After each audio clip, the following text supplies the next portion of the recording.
Hey everyone, welcome to my new video tutorial. I'm May Park and today I'm going to show you how to create a one-layer watercolor card using floral stems and watercolor 36 pen set from Altenew.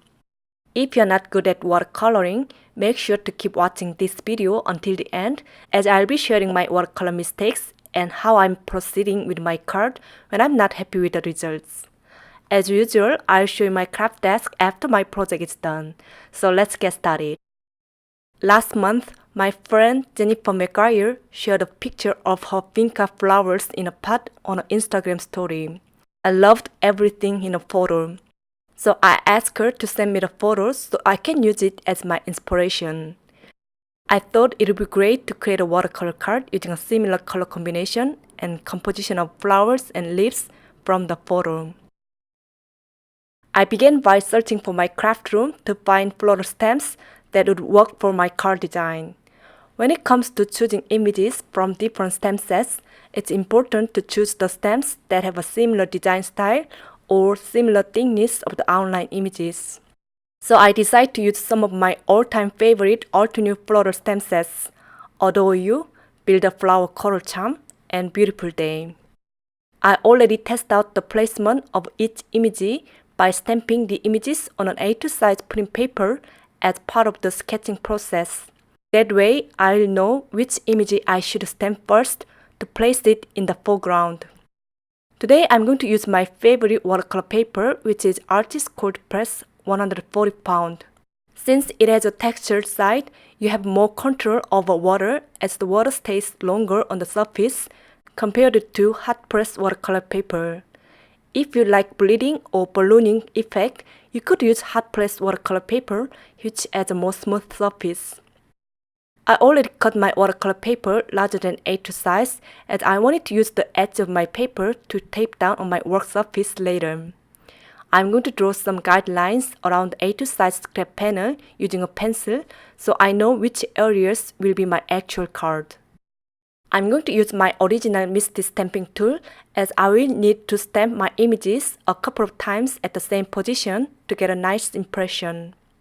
I'll be using one of the vase images from the versatile Vases stamp set to create my own plant pot.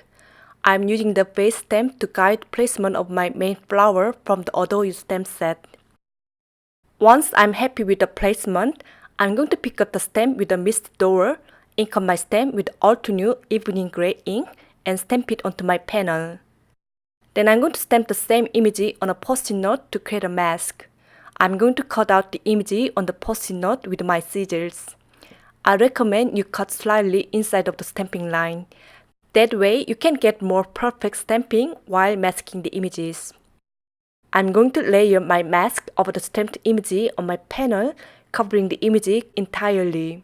Then I'm going to stamp my first leaf, positioning my stamp partially onto the mask.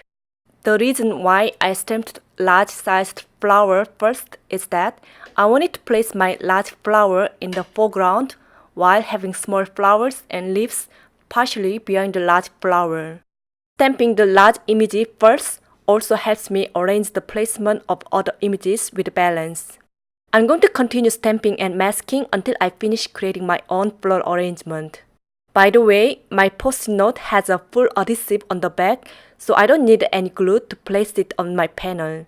If you don't have a post-it note with a full adhesive, you can stamp your image on a print paper and use your temporary glue tape instead. Masking takes time, but once you removed all the masks, you can see the beauty of the masking technique. After my stamping is done, I'll be taping down my watercolor paper onto the Altenew watercolor palette using washi tape. This will help me rotate my panel easily without touching the panel while watercoloring.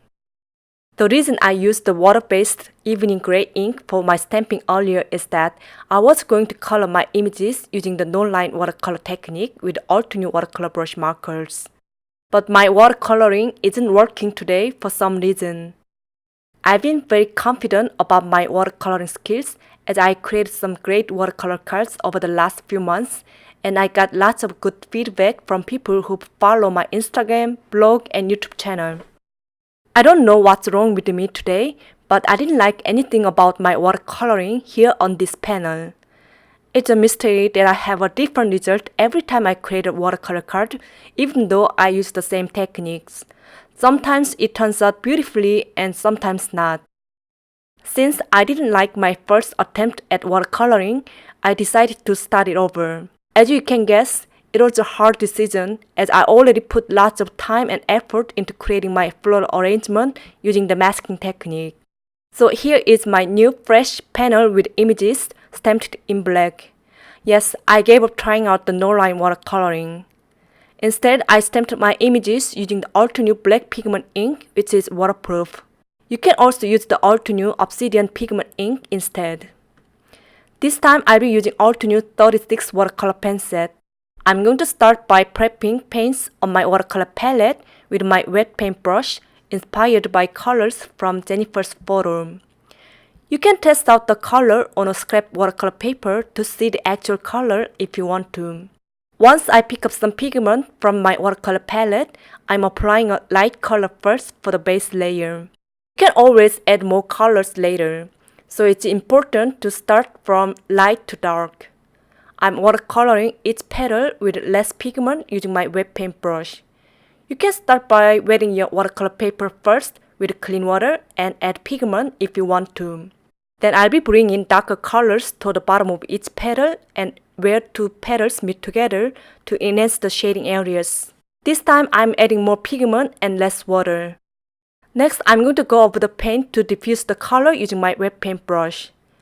To create a gradient look of the color, it's important to rinse off your paintbrush with clean water and wipe off the excess paint using a towel in between before you pull out the color.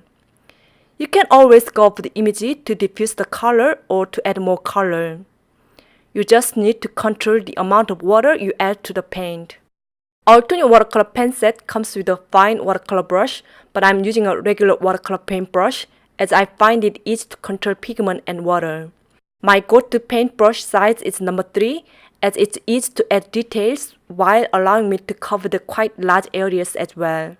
As long as you do watercoloring for your A2 size card project, I think number 3 or number 4 paintbrush should be good enough for painting images. You don't see them in my video, but I have 2 jars of clean water on my desk for rinsing off my paintbrush. As long as you rinse off your paintbrush separately for warm colors and cool colors, you don't need to change your water until you finish your watercoloring project.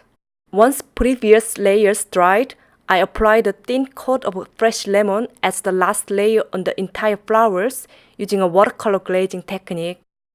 Now I'm going to turn on some music and speed up the videos so you can watch me color.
I was watching Friends on my iPad while watercoloring, and it took me about 1.5 hours to complete watercoloring my entire panel.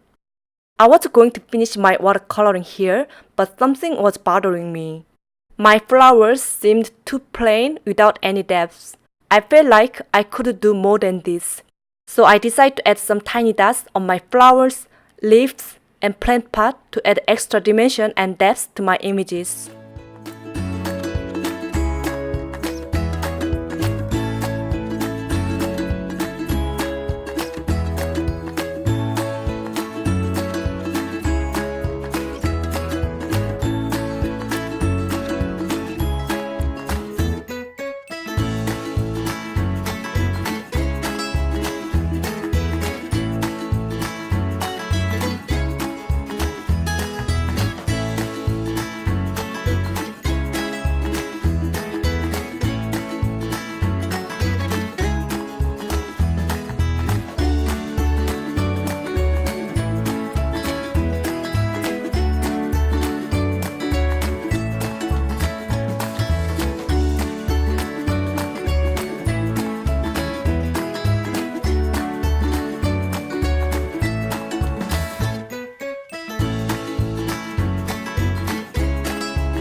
To finish off my watercoloring, I'm going to color my background using a watercolor wash technique to set my scene. I loaded lots of water on my watercolor paintbrush as I didn't want to create a background with intense colors. Once my background is done, I'm going to dry my panel using a heat tool. However, I recommend that you set your panel aside for about 10 minutes to let it air dry.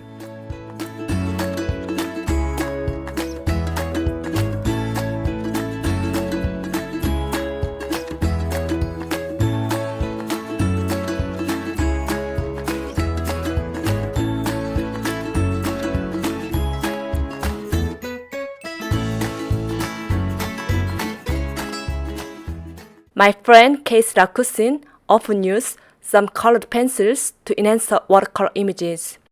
So I wanted to give it a try myself, hoping to add some depth to my flowers and leaves. But this technique didn't work for me, so I gave up. But I'm glad I tried at least. I'm going to take off my watercolor paper from the watercolor palette and peel off the washi tape from the paper. Then I'm going to trim off the excess paper with my paper trimmer.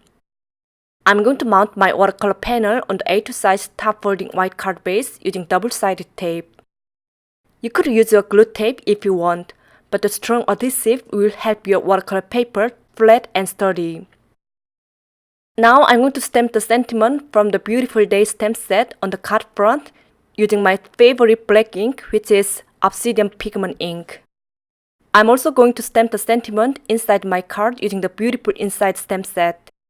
To finish off, I'm going to add tiny dots and thin lines on the center of each flower using a white gel pen and black pen to add interest. My watercolor paper got warped from watercoloring and heat tool. So I'm going to cover my card with a print paper and place it under some heavy book overnight to make it flatten. I'm still not sure if I like the final result of my card. I have mixed feelings about my watercoloring.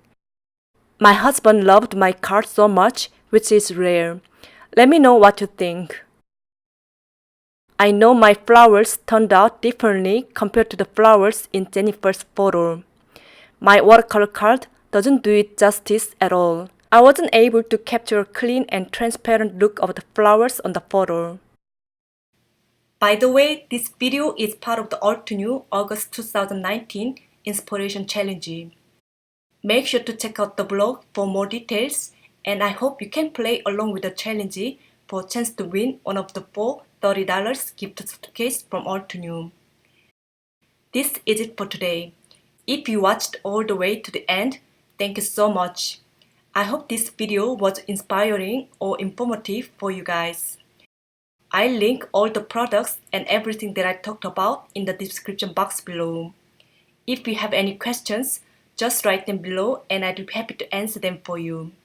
If you enjoyed my video, please give it a thumbs up and share it with your friends. If you haven't done it yet, make sure to subscribe to this YouTube channel for more card making videos. Thank you so much for watching, and I'll see you guys in my next video. Bye bye!